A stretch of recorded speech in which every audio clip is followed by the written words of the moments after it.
A ver, chaval, ¿sabes por qué estás aquí? Pille, que te comió la lengua el gato.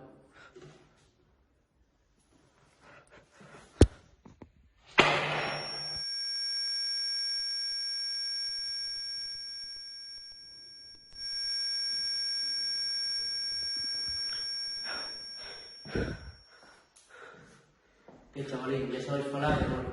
Yo no sé nada, Pues algo tienes que saber si estás aquí. Yo no hice nada. Me quiero un buen regalo, papá.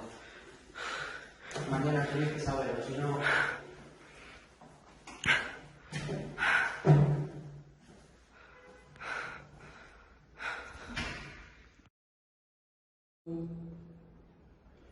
Igual nos pasamos un poco con este allí. ¿Tú crees?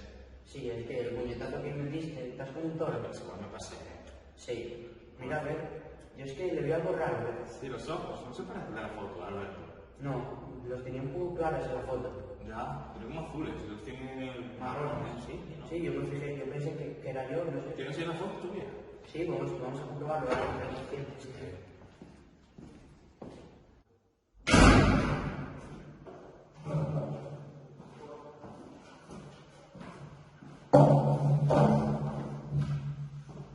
Tenemos que contarle una cosa. Una buena y una mala. ¿Quieres primero? No quiero noticias. ¿Cuál quieres primero? No quiero noticias. ¿Te cuento la buena? Pues no eres tú la que estamos buscando. Aunque La mala es que vas a tener que ir hasta aquí hasta que sepamos qué hacer contigo. Yo no digo nada. Yo no digo nada. Da igual. Hasta que no nos digan qué hacer contigo. Yo no digo nada. no digo nada, soy de todos. Vas a tener que quedarte aquí, lo siento.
Policía, policía, me